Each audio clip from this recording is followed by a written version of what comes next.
my millennial colleague, there's a Peabody channel now.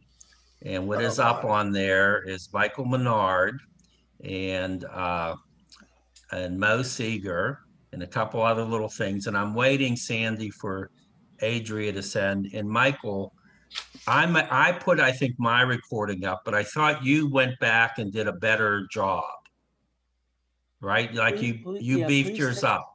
please take that down. I mean, yeah, I'll send you. I don't know how to do that, but I'll send you the one with the decent sound. Okay, so the other thing I can do, Michael, is I could send you the access and you could put it up, upload yours and take the other down. It's just a simple password, you know?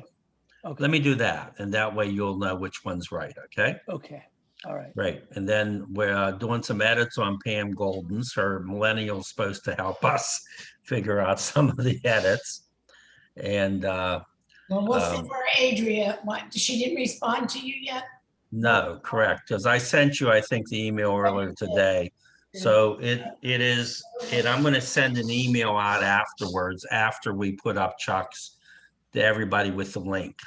And then if any, and it's not limited to the showcase, so if anybody wants to make a video about something and wants to put it up on our Peabody channel, whatever it is, as long as it's not, uh, political or a rant or anything, if it's something that you want to put up artistically, then we can do that because the channel is designed not just for the showcases, okay?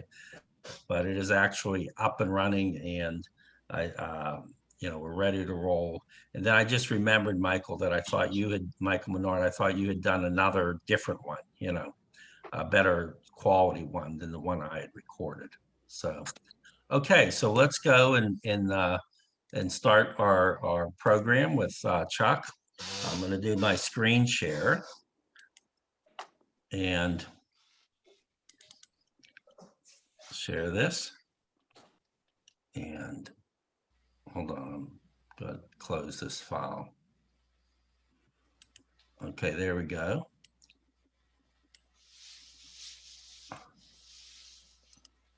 All right. So Chuck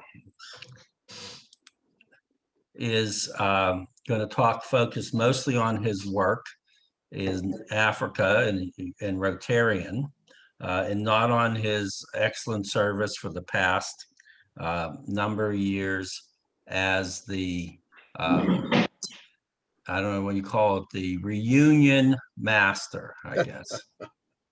Okay. And I'm going to rely upon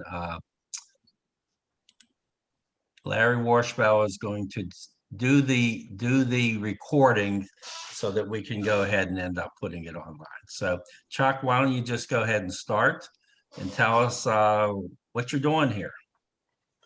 Yeah, well, I wanted to talk tonight about number one, how did I end up in Africa, and what caused me to go back to Africa, and of course, most importantly, eradicating polio in Africa.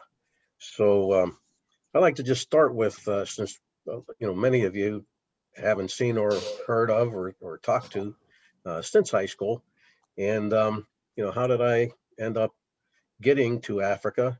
And that obviously was through my career in the Navy. And some may ask, well, how did I get into the Navy, or what caused me to go to the Navy? Some of you knew in high school that I was working with the police department. And a little story how that came about was many, many, many years ago, when I was a kid, and I know it was probably about 10 years old, we used to visit my uncle, was actually my great uncle, and he had retired in the mid 50s from Pittsburgh Police Department. So somewhere along the line, it came up, he would visit us, we would visit him, and I thought he was on vacation. And somewhere along the discussions, it came up that he was retired. And I asked the question, well, what is retired? And the answer was, that's when you don't go to work anymore and they still pay you. And of course I said, chalk that one up. That's what I want to do. So, we talked a lot of times about retiring from the police department, and that always stuck in the back of my mind. So as many of you know, I went to Sacred Heart School And for those of you who dealt with nuns in the past, we had an assignment one time. And for those of you who went to Peabody may remember this, or I'm sorry, that went to Sacred Heart. We were asked to write down what we wanted to be when we grow up, or what we wanted to do. And I wrote retired. And of course, I know Henry's on board, and he'll know the answer to this. I got sent to the principal's office. So anyhow, we're going to fast forward now to we're a junior in high school. And I was working in the activities office with Mr. Vrosik. And he asked me one day what I wanted to do. Was I looking to go to college, so forth and so on? And I said, I wanted to be a cop. And he said, oh, you do? Why do you want to be a cop? And I told him that story. And of course, he laughed. And I don't know, it could have been days or weeks later, he had asked me, were you serious about being a cop? And I said, yeah, I am. I'm looking to do 20 years and retire. So he said, if you're serious, I have some people I want you to meet.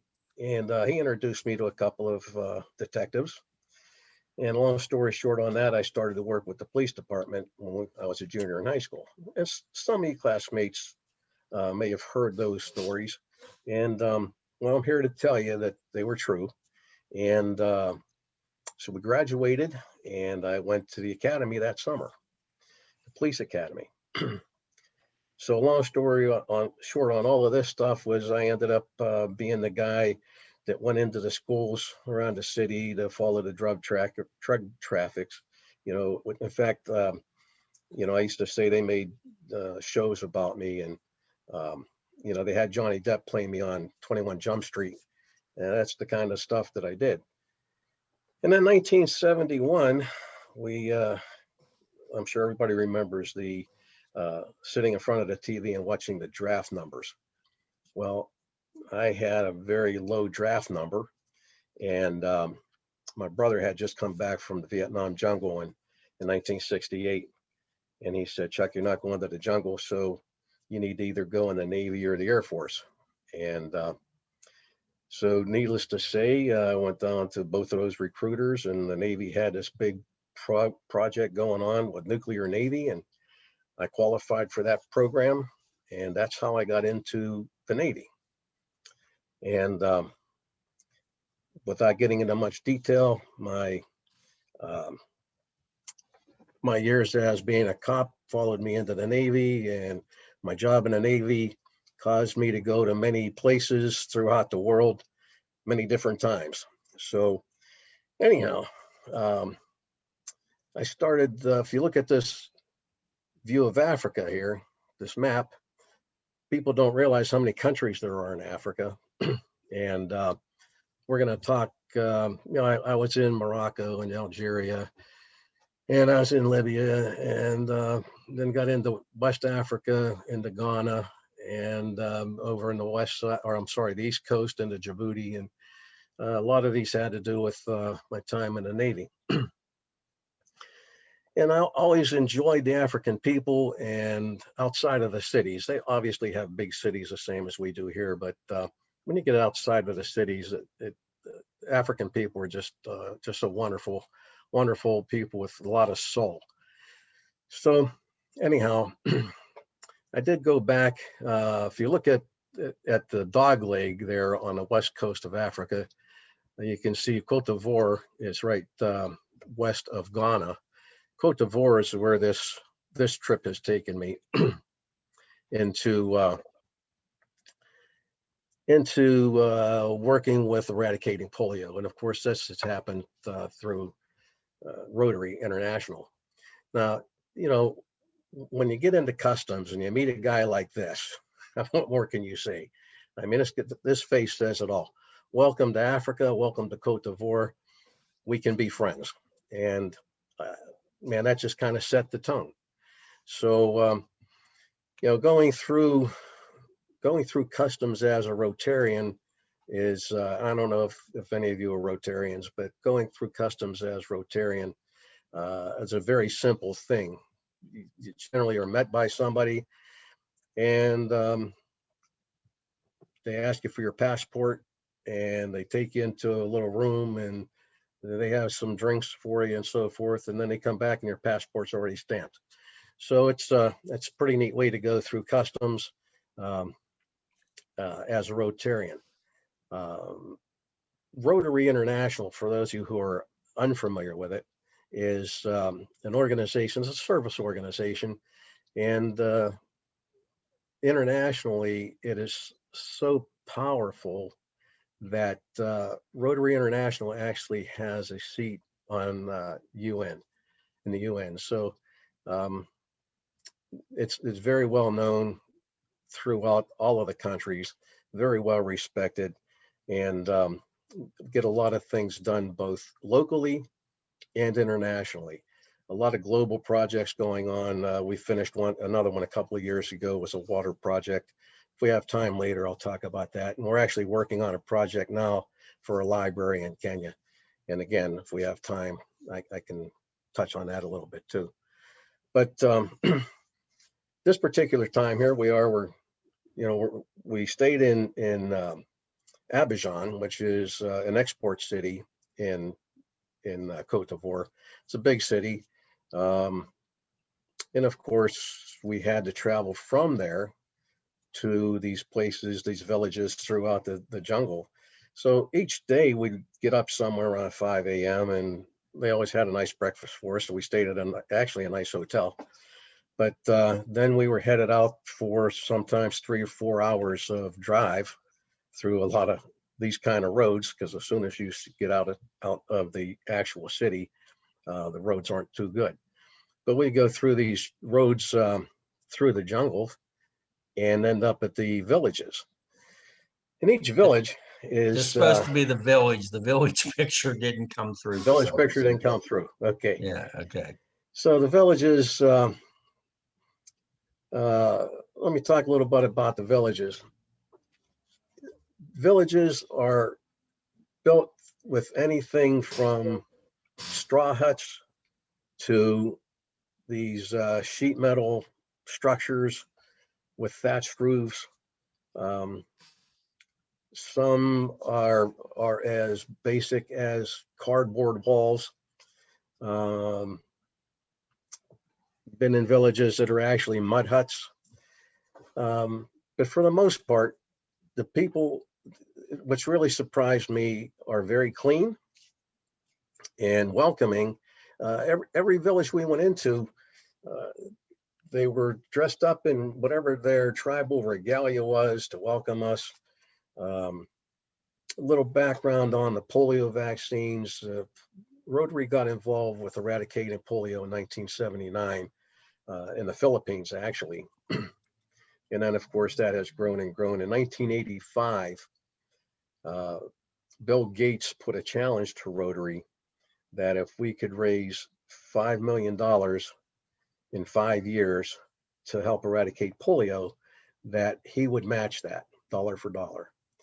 Well, Rotary International pulled that off in 3 years, $5 million in 3 years.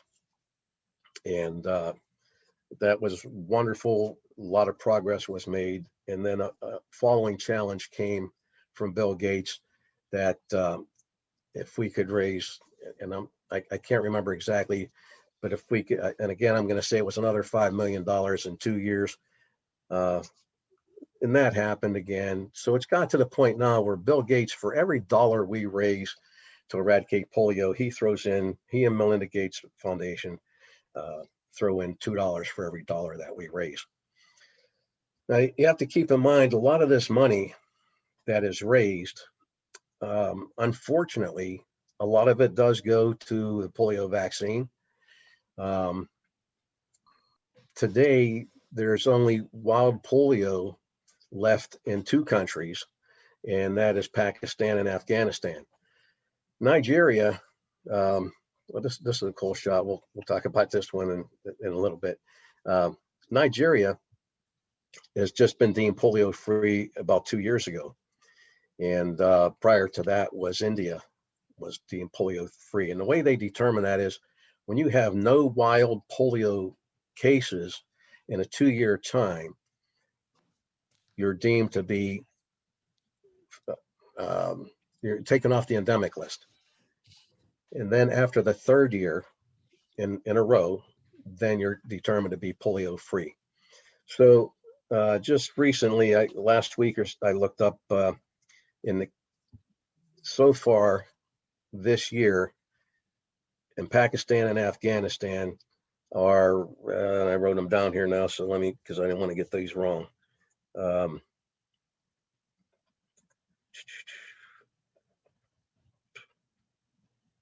Total of new cases in Afghanistan are 33, and in Pakistan is 84.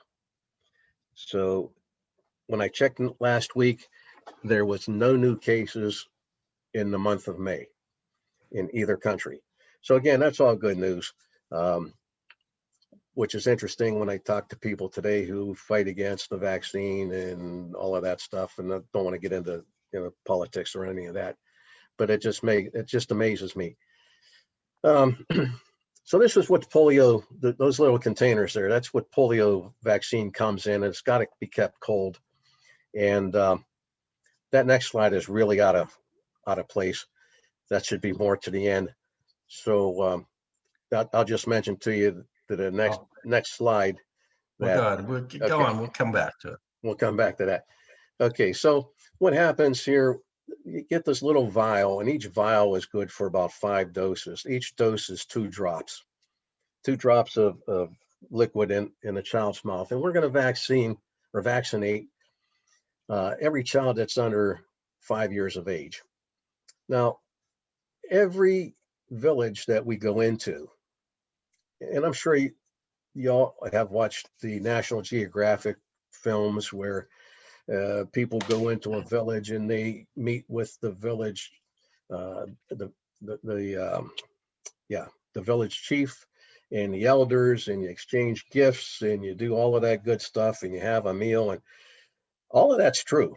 It didn't matter the small villages, the bigger villages, every village we had to, before we could get through into the village to do our job, we had to meet with the chief and the elders and go through that whole process. And I mean, a lot of the different tribes had different traditions as to, everybody had a drink. So you had a drink, and they make wine out of everything because the water is no good there, or very little good water is there. So you had to drink a wine and exchange pleasantries and so forth and so on. And there's Côte d'Ivoire is a French country. There was generally a linguist who translated for us. So once you get that done, they would explain how this polio vaccine is being given. And we work in teams of 2. One person is going to do these drops as you see me doing there. And the other person is going to paint has purple marker and paints the pinky of the child after the vaccine. That way you can tell who gets the vaccine and who doesn't. So interesting enough is whenever you go into these villages and you go through all of that process of the tradition, and then they have everybody lined up. Now we had 6 teams, okay? And they had people sometimes were lined up in the very, very orderly and organized. Sometimes they were lined up in a single file, child and parent, for maybe 30 yards. And there were 6 different lines. So we went through the whole thing of showing them how it was going to happen, how it was going to take place. And what was really great is, again, how organized it was for the first 5 minutes. Then it was total chaos, absolute chaos, because the people in the back of the line wanted to be sure that there was enough vaccine that they were going to get their kid vaccinated. So they all came to the front of the line because, they wanted to be sure that they had it. So when this happens, as I said, total chaos. And the kids there's no problem with the kids. They, as you can see, they pretty much walk right up and open their mouth, or they're carried baby in arms and you put the drops in their mouth. No problem whatsoever. But then you're trying to mark these pinkies with everybody, and you're all crowded around. It's almost like a football huddle. Everybody's around you. So as much as I enjoy giving and what it meant to me to give that vaccine, And trust me, I really believe that we are going to see the end of polio in our lifetime. And to have an actual hand, physical hand in making that happen, I can't tell you how much that meant to me and still means to me. And believe me, with my job in the Navy, I was with many dignitaries in many countries, and nothing could top the feeling that I had being in a jungle administering this vaccine. Just absolutely amazing. So, but I actually got more fun out of painting those pinkies because, believe it or not, some of those kids, they were afraid of that marker. So, it happened at one time that somebody didn't want their pinky marked, so I marked mine, and they thought it was funny, so they did theirs. And then, next thing you know, somebody else needed it done, and I had to mark my hand, and then mark my arm, and then I'd give them the marker, and they mark my face, and it was just, I had a great time doing that. Looked like a clown by the end of the day, but it was just a wonderful feeling. So let's see what we got. Now, this guy here, my best friend, this guy became my best friend. I gave him I gave him a half a bottle of water that I had in my pocket. And he wanted to gift me this bowl because I gave him a half a bottle of water.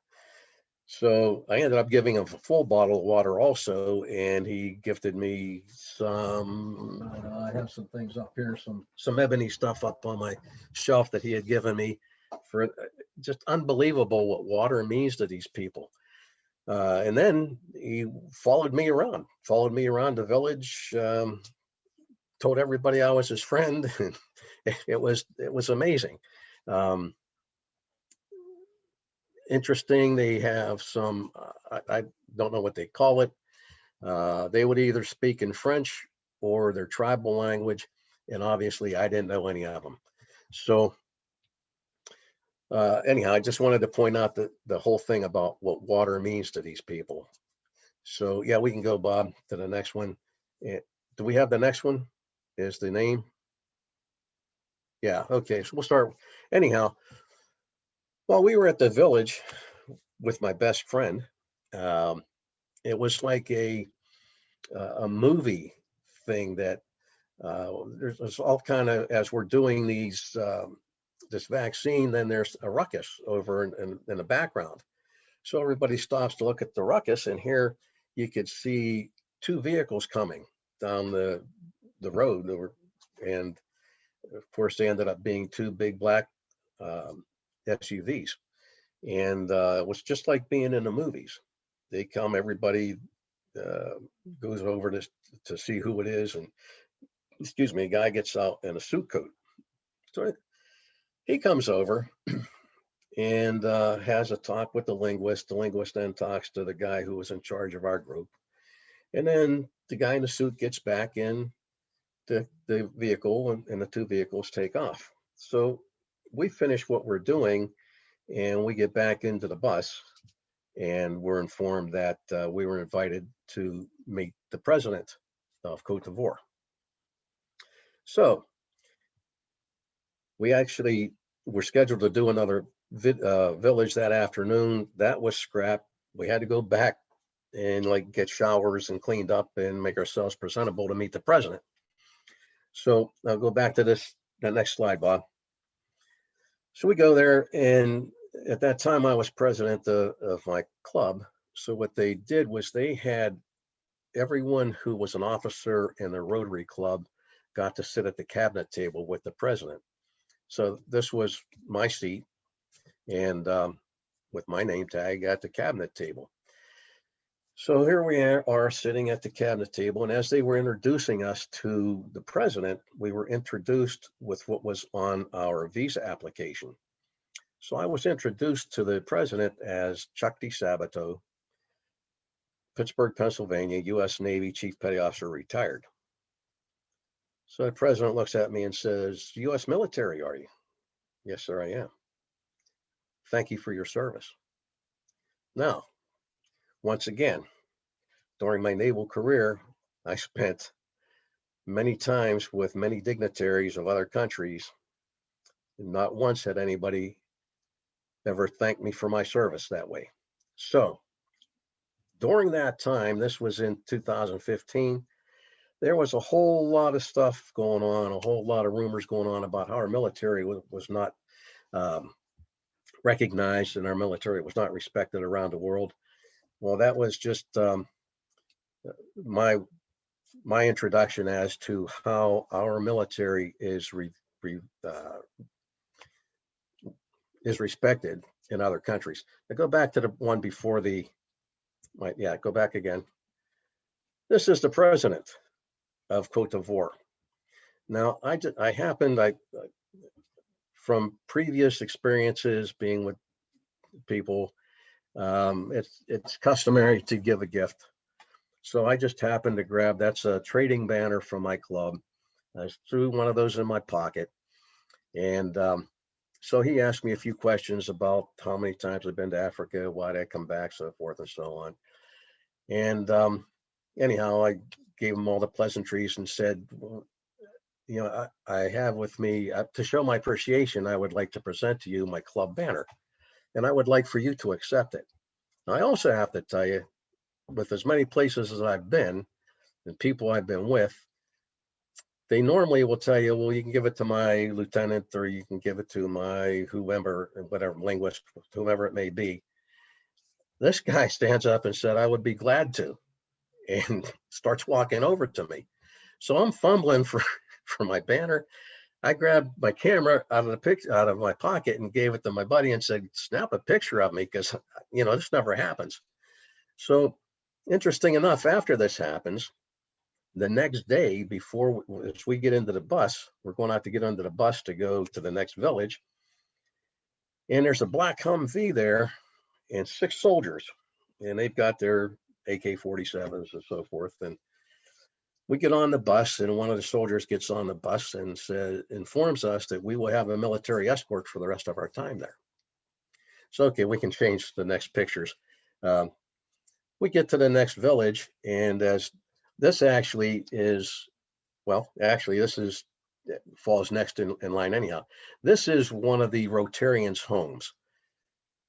Rotarians' homes are very similar to ours here. This is their backyard. They had a catered event for us. We were having, it was in between places. But anyhow, as we got off the bus, we stopped at this place. As we were getting off the bus, these soldiers lined up from the bus to the entrance of where this house is. And these houses all have cement walls around them and so forth, because not 50 feet or 30 feet from them are these metal huts and straw huts and trash, and it looks like the ghetto. So these 6 soldiers are posted there between the bus and the house. And I step off the bus, and the soldiers pops at attention and salutes me, and I return the salute. And every time I passed any of those soldiers, that's what they did. So it was kind of interesting, because my roommate says to me, as we passed maybe the second or third one, he says, Chuck, you know, we had one of the directors of Rotary with us. He said, this director's got to be wondering who the hell you are, because everybody's saluting you. So I always got the rest of the time there, I got like the VIP treatment for everything. Our military, have no doubt, our military is well respected around the world, as it should be. Anyhow, if anybody has any questions or whatever, please chime in somehow. Let Bob know, or let me know. But by all means, I can answer whatever questions. Obviously, this is long ago. I usually throw this picture up on my Facebook site come around Veterans Day. And I was a young guy once. This is a destroyer I served on. Did a couple of Mediterranean cruises with this one, actually.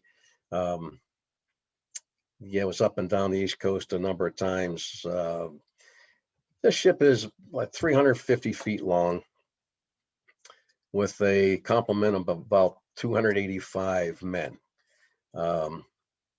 Interesting thing, you know, you also, and we get sidetracked here a little bit with the military. I've heard many times about how the military has been downsized and we're down in manpower and what have you. And I'd like to touch on that also. You know, this ship here, we have 2 engine rooms, and each engine room has an attached fire room. So in the engineering department, and I worked in the engineering department. In the engineering department is who makes the ship go.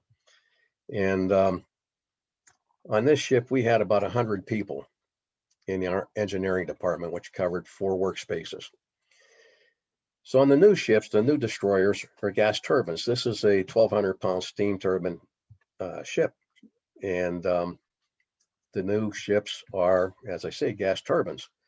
So as it took 100 people to make this ship go, the destroyers today take about 30 people. And you go on board and basically turn a key. It's like starting a jet engine for the new ships. And then you take a look around at some of the armament, and we have a 5-inch 21 gun in the front there, and we've got a missile launcher right behind it, or that's ASROC launcher. I'm sorry, ASROC launcher right behind it. And then in the fantail, we have a missile launcher. That's where the nuclear missile heads are kept. So just in that department alone, in the weapons department, we also had 2 machine guns on the sides of each ship, or each side of the ship. So just in the weapons department, you have another, I don't know, let's say 80 people. So I was in the Navy for 20 years, and I served on 3 different ships. And so I actually retired in 1991. So anyhow, with the weapons departments, weapons department on there had about 80 people. And those 80 people now, with the electronics being what they are, and they no longer handle, like in the 5-inch 21 gun, you're handling powder kegs, you're handling projectiles, so forth and so on. All that stuff is done electronically and by machines. So out of those 80 some people, you probably again have maybe 20 to 30 people that are in the weapons department. So in electronics have come so far in the past years, the electronics divisions, even there are downsized some. So it's not, even though we're lowering our man, I don't want to say manpower, but the amount of men that are on the ships these days, it doesn't mean that we've lost any capabilities. Along with the missiles and so forth, missile ranges back then were probably 14 miles. Today, they're something like 40 miles. So yeah, there's a whole lot of difference. You don't need 800 destroyers in the ocean anymore. So you could probably cut that in half, along with add into there the submarines that go along with the flotilla and the aircraft carriers, so forth and so on. So if you take all of that into consideration, you do not need the manpower that you once did to have a Navy as strong as what we did, as I hate to say, 40 years ago. But, you know, the truth is that's what it is. So any questions, ship, Navy, whatever? This is a neat little picture here. You know, everybody who is, if you're going, I've had a few people ask me that we're going on safaris and so forth. I did take my daughter on a safari in 2005 in Kenya, but I've had some people going to Africa and say, well, what should I take? You know, I want to take something to the people. And I remember asking that question the first time I was there. And we were told, you know, pens and paper and school supplies. And I did that the first time I went. And, you know, so did everybody else. But I also had a couple of things with me that never thought of. For instance, like I took a Nerf football and to pass the time. This is actually when my daughter and I went. Took a Nerf football so we could pass that around. Well, we left that Nerf football there because they loved it. They had no idea about American football. So, as my daughter said, we changed their culture whenever we were in the villages on the safari. So, there's so much difference in cultures. So this time when I went, I took things that were glitzy. The business that I own with my son and daughter, we're ad specialists or licensed ad specialists. So, we get these things like the beach balls with names on them, and we get key fobs, all those little plastic things that can be, or beads, anything that's flashy. They like things that are flashy. And also, whenever we finished our safari, we packed all our clothes in like 1 gallon bags, 1 gallon resealable bags. And we've come to find out that that was really a commodity there. So when I went back this time, I took beach balls, I took key fobs, I took blow up things. I took a whole bunch of junk that was flashy and beads and whatever that I could. These gallon plastic bags, the resealable things. I think I bought 20 boxes of them or something. And that was great to pack because I could lay them all out flat and, took up no room, and worked out great. So whenever you get, another thing just came to mind about while we were on the safari, I carry peanuts all the time when I travel. I like peanuts. So where we were, as we had these peanuts, I happened to have a Ziploc bag full of peanuts in my knapsack, and I was taking stuff out and giving them out. And the peanuts were there. And one of the guides, when we were in Kenya, Kenya's a British country, so they spoke English. And we were with the Maasai tribe. And one of the warriors says, "What's that?" And I said, "Peanuts." And he said, "What's peanuts?" And I said, "Well, that's a snack." "What's a snack?" "Well, so you eat them." So he took a handful of peanuts. They were roasted, and he threw them in his mouth, and he's chewing them up, and he's chewing them up, he's spitting them up. One of the elders came over to see what the commotion was.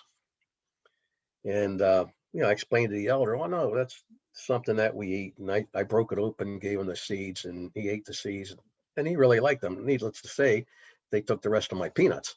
But it was just, once again, my daughter said, "You changed their culture." So we were also on visiting a Turkana tribe. And I keep teasing my daughter. I think she got married while we were there. But anyhow, she had one of these plastic jugs with the peanut butter filled pretzels. So we were walking around, and we were giving those out for treats. And none of the women wanted any of these pretzels. The guys all wanted the pretzels, but the women kept following us around. It went to the point where my daughter was pretty uncomfortable. So I said something to the guide, and the guy said, "Well, those women aren't interested in what you're going to feed them. They want to know, what are you going to do with that plastic jug when it's empty?" So that reminded me of that movie. I don't know if any of you saw it. Oh, gee, The Gods Must Be Crazy. So yeah, it's interesting, the things that we take for granted and the things that we throw away, how much that means to other people in other countries. And if we can go back to those pictures, Bob, that's where some of these other things will come in. I can talk about, actually, that one may not have come through. But as we were going, I don't think it came through. For some Okay. reason, I couldn't open it. no, So that's it. Okay, that's we another looked one. at all the pictures so far. Yeah. Okay, so as we were traveling around, and again, we had with us this last trip, we had two of Rotary International's directors with us. And once, as we would go into tribes, and people would give them pens and pencils and what have you. And we were at this one place, and these women were moving, like they were moving topsoil. And it was explained to us later where they would move that into smaller garden areas that they prepared, and then dig the topsoil up from in between the trees and so forth and bring it out into these garden areas. And what the women would do was they'd lift up their shirt, kind of like our parents used to do with their aprons when women wore aprons, and they'd put this dirt in their shirt and they'd carry it over to this garden area and they'd dump it out of their shirt. So I had these plastic bags, and the one director said to me, "What are you going to do with that, Chuck?" I said, "Just watch." So I walked over to the women, and of course, we couldn't speak to each other. And I just took some of that dirt and I put it in that plastic bag. And I put some in the other plastic bag. I filled them up, zipped them closed, and I handed them to this girl. Well, it was like her eyes lit up. It was like a Christmas present. So I gave her two, and anyhow, I passed out like a half a dozen of these bags. And it was really interesting to see how it didn't take them very long to figure out what to do with these bags. So as we went around the village and I passed out bags, this director thought I was like the greatest guy. It was just, wow, who would ever thought of that? So But, let's open it. I'm sorry. Let's ahead. open it up for some questions. I'm Yeah, sure a yeah, lot yeah, of people good. do. So if you have a question, just kind of go off mute and jump in, or raise your hand, and we'll just have some chat here. Go ahead, Patty O'Donnell. You have to unmute, Patty. There you go. There Hi, you go. Chuck. How many females did you serve with on board ships? Were there any? Well, back then women were on combat ships. Okay. When were women allowed to be on ships? I think your that time? started in, I have to think now, because it was when I got off. I served on 2 submarine tenders. Of course, I went through the nuclear power program, so they don't want to waste all that education on me. So they attached me to a submarine tenders. I got off in 79 off the LY Spear. And I want to say within 2 to 3 years, so early 80s, Okay. early 80s. So you missed the females. Did I miss them? No, you missed the opportunity. Oh, to well, serve. you know what? I have to be honest with you. Having served on board with a bunch of guys, I know a lot of traditions have had to change. Crossing the equator is a big thing, from a polywog to a shellback, and I know they had to change those rituals. Even becoming a chief. When I became a chief, there's a lot of hazing going on. I was dressed up like Little Bo Peep, with this shepherd staff, And that picture did not make it into the PowerPoint. I was put in charge of a piglet. They handed me a piglet, dressed me up in this hoop skirt with the whole hoops and all of that good stuff with the slip, and they gave me this the piglet, and I had to take charge of that piglet and had my shepherd's hook with me all day, up and down the ladders and on a ship. And if anyone's been on a ship, just even to tour, they're not easy to go up and down if you don't have a skirt on and heels. So yeah, all of that stuff, we're not allowed to do any of that stuff anymore. You can't have no animals involved. You can't cross dress, any of that. And yeah, so Thanks, Chuck. it was all done in good taste, and well, for the most part, good taste anyhow. But yeah, that's a whole story in itself, how someone becomes a chief petty officer in the Navy. and what that entails. So that'll be for some time whenever maybe we can talk to somebody at the reunion or something about that. So anyone else have questions for Chuck? I see David Guest. Go ahead, David. Hi, Chuck. How you doing? Real good, Dave. Hey, what were some of the more exotic meals that you've had in Africa? More exotic meals. Well,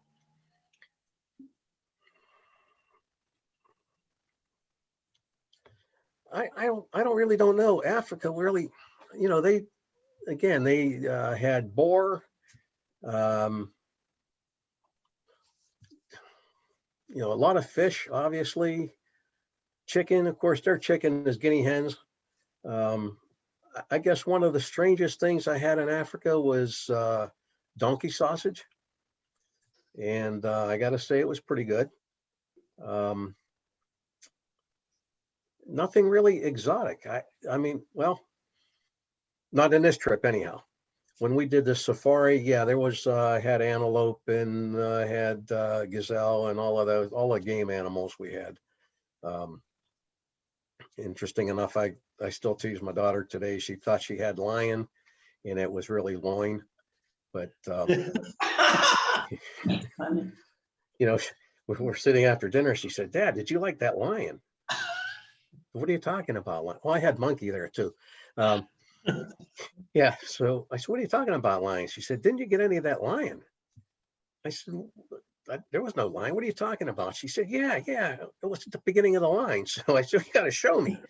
All right. So we went back, and of course, it was loin. I had the burster bubble, but yeah, there's a couple of different places where we had, of course, gator and crocodiles, a regular thing there. I'm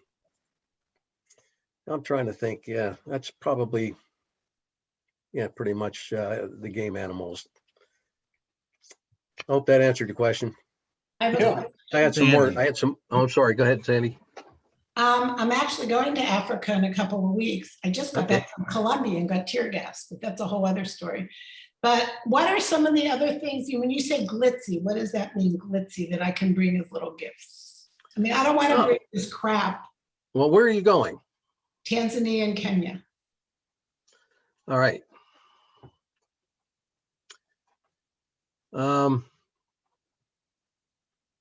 What do you have planned in Tanzania? Oh, lots of 3 different safaris and one in Okay. Kenya. And I had no Yeah. people in Kenya and stuff. I don't know what you have booked for Kenya Safari. Kenya Safari Club is a great place. Well, it's already done. It's already So- done. It's Yeah. we're going. So, I don't want to be crap, to give Yeah. them junk. because when you get into Kenya, well, I know you can't have any plastic of anything, like no plastic bags, no plastic bottles, no plastic anything. Really? Yep, I just got a list, no plastic, nothing. Wow. See, we changed their culture. You did, well, somebody changed the culture, but no, Yeah. I can't have a plastic baggie, I can't have a plastic anything. And you're going on safari. They told us to pack our clothes in the plastic bags, but No, anyhow. they said no plastic, anything. And I have a friend that was just there and she said they'll take it from you. Okay. So, glitzy things. I don't Mardi Gras beads. Oh, I've got tons of those. Well, I don't want to ask you how you got them. I won't go anywhere that, but Oh, yeah. No. I live next to Um, New Orleans. That's how I. yeah, Mardi Gras beads, something like I talked about these key fobs, and they're kind of the rubber. They're not really rubber. I don't know what the hell they are, not neoprene, whatever they are. That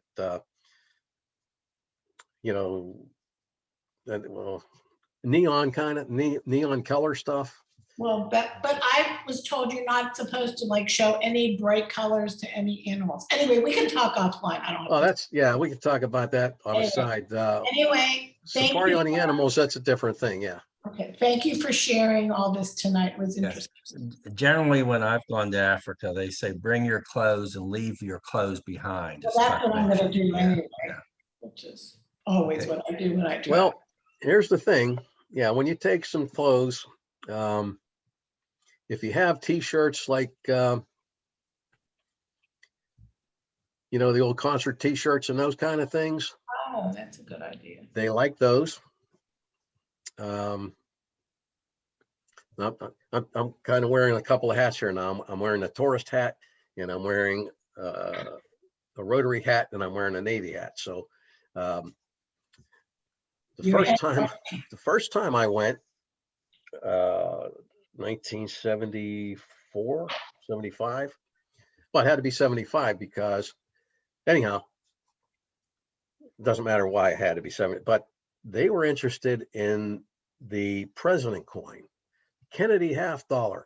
You could buy anything with a Kennedy $50 back then. Now, of course, it's nothing. The other thing was Polaroid cameras.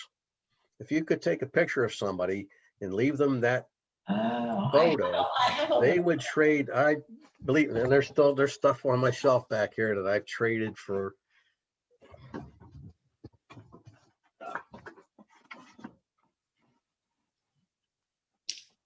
I actually have one of those little ones. So we have one of these boxes here. This one was from, yeah, this was Polaroid photo. Got me this box.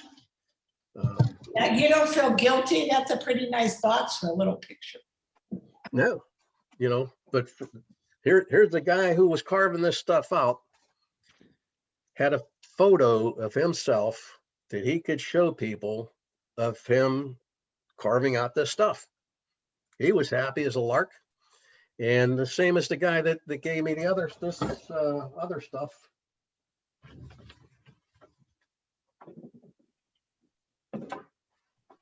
You know, the bottle of water. Half Wow. bottle of water was this one. And he made that, right? Yeah, He carved that. this Are one. those, are those painted or are they rubbed? No, these are ebony. Wow.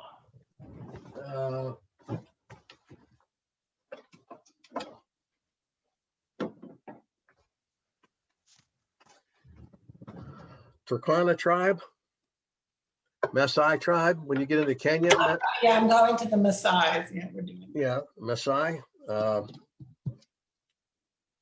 Maasai rite of passage is still to take down a lion. Or a loin. Yeah, or a loin. Turkana, this is a ceremonial Turkana club that again is gifted to the warriors. I don't know, I got spears. You've got quite the collection.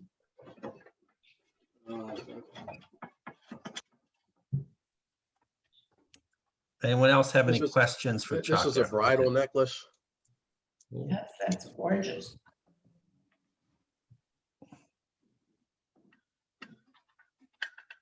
All right. Show and Thank you. tell. Door knockers. Thank you for your service. Oh, you're welcome. Hey, here's the neat thing. You're going into Kenya. Yep. Samburu. This is, I don't know if you can see this. Oh, geez. It's all right. It's all right. You know, this is, I don't know if, can you see? Sort of. Yeah. All these little people are made out of banana peels or banana, Banana. not peels, leaves. And in Samburu, well, you'll see those around Kenya. That's kind of a neat mobile. Yeah, I'm trying to think. Did we went through all the pictures, Bob? Yeah. Yes. Okay, yeah, we had a lot that didn't come through.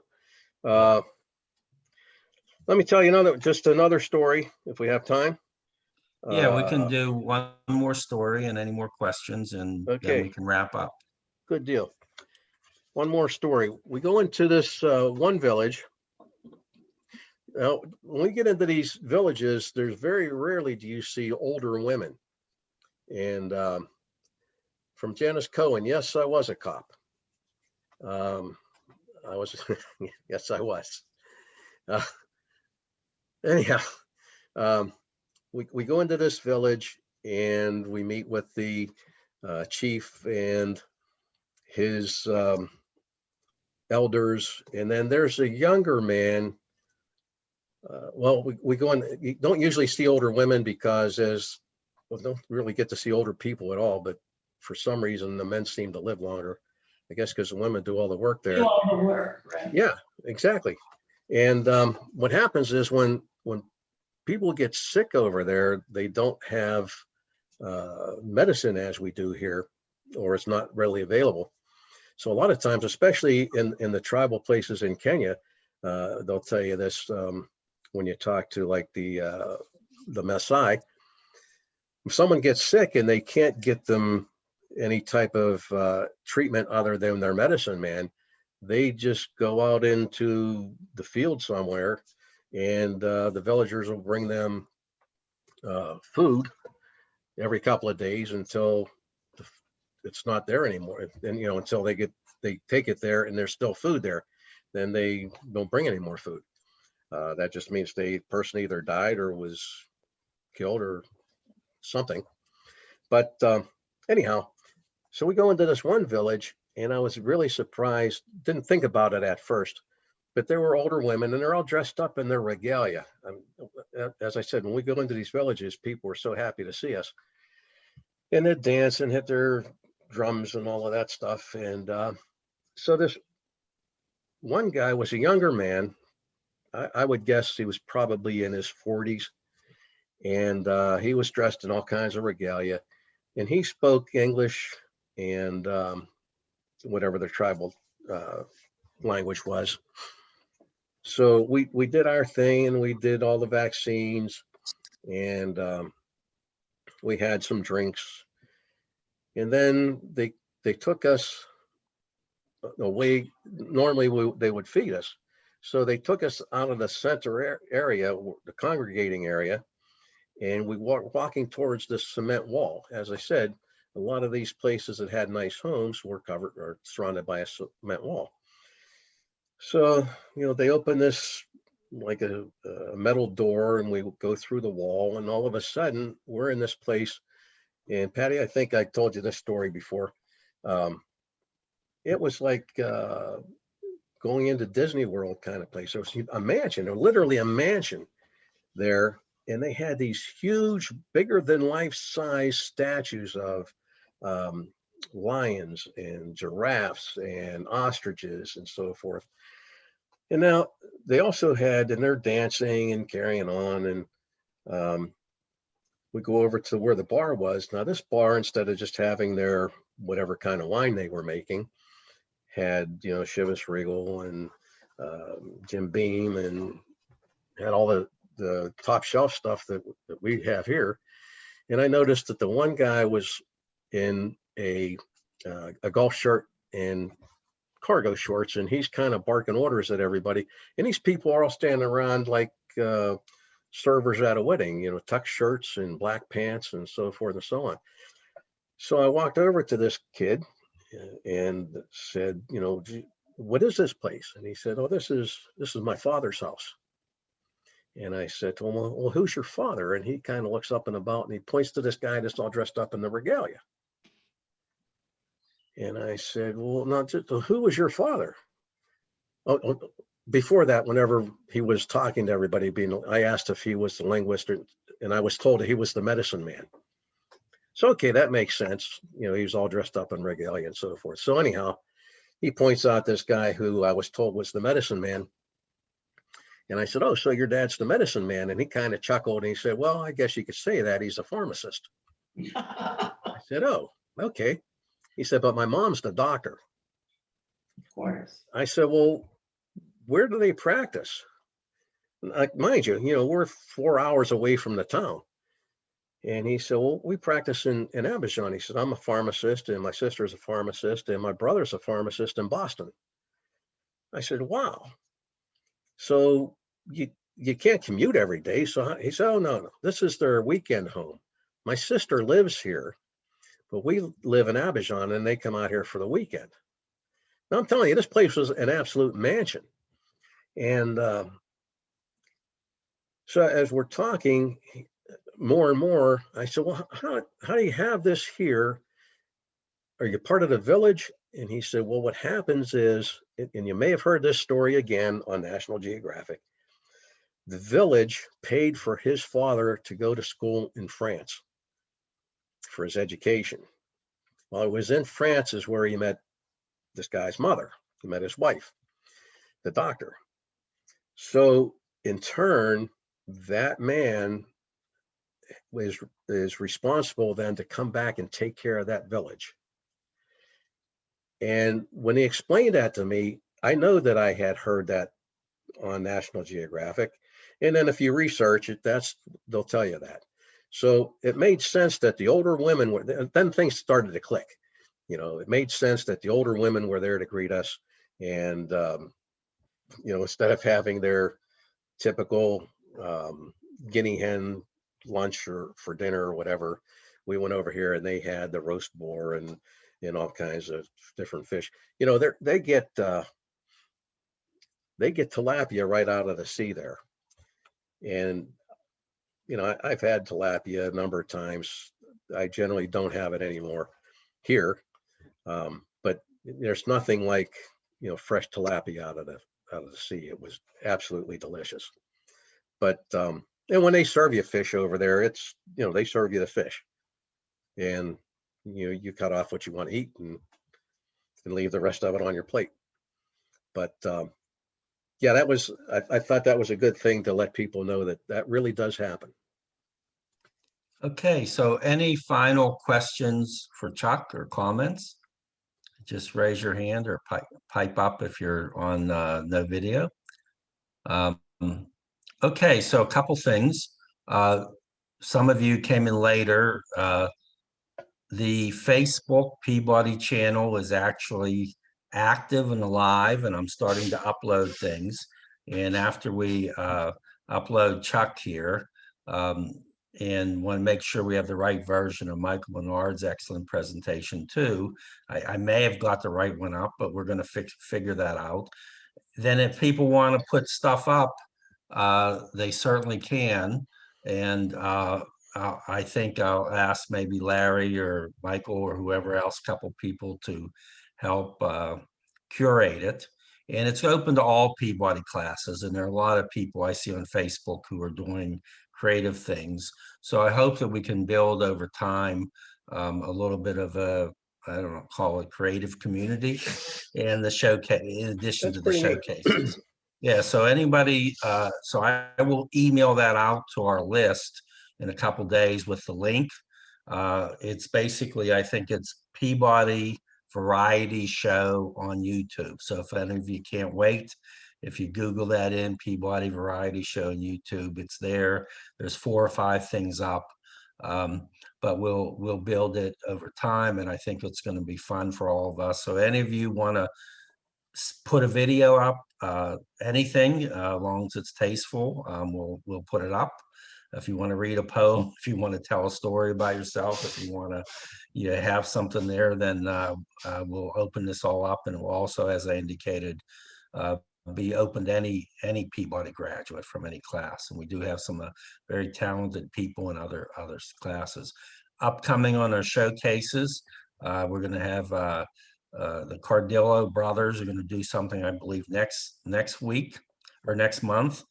David Gesh is working on an interesting presentation on some of his work with wire. And Terry Pollock Cox is going to do some things probably towards the end of the summer, some of the very interesting things she did. And I've asked Gary Melnick to lead a discussion on, is there life beyond Pittsburgh and the earth? You know, what we can break those into 2 pieces, and he's agreed. So I will schedule these through, and I really want anyone else, whether they're in our class or not, who want to do a showcase. I thank Chuck so much for this presentation. It's always fascinating to me to see the interesting things our classmates have done. And I really appreciate Chuck's service and his humanitarian work in Africa. And it's great to know that he was on the front lines of helping to eradicate polio. So we thank you, Chuck, for your service and also for your service of running, you and Patty running the reunions for so long. The reunion is November 5th and 6th. We're going to do a few other events that are, I've arranged for a tour of the Croatian church in Millville for Friday afternoon at 1 o'clock. We can take up to 50 people if anybody wants to come, spouses, whatever. And I know that Sandy Seltzer was thinking about trying to do something there, and I want to do a hopefully some type of event at my complex here. I also looking to maybe do, we won't be able to do a picnic because of the weather, but I think we can talk about, and I'll talk with Patty and Chuck about some kind of Sunday, brunch or something. We have some ideas.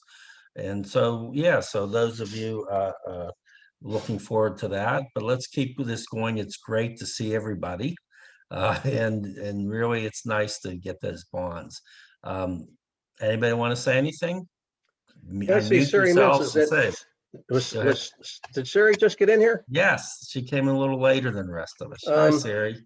Actually, Siri, I know Siri was in the Navy also. She may be able to answer your answer. Yeah, your question, Patty. Siri, do you remember when they allowed women on ships? I'm thinking it was the early 80s. Well, it was because the reason I got out in 1982 is because they gave me a choice of 3 ships, the Ajax, the Dixie, and the Norton Sound, and I was not going on a ship. So it was the early 80s before 82 because the Okay. Norton Sound in Bremerton, Washington, Yeah. first ship to ever have a woman overboard, and I knew I'd be the second. So yeah, so it was the early 80s, and it was usually subtenders. Yeah, I know the LY Spear was, I got off the Spear in 79, made chief in 78, but got off in 79. And I know it was shortly after I got off. But again, thank you for your service also. Thank you for your service and everybody else who served. Anyone else want to say anything? Okay, with that, I'll ask Larry, our co-host, to end the recording, and I'll work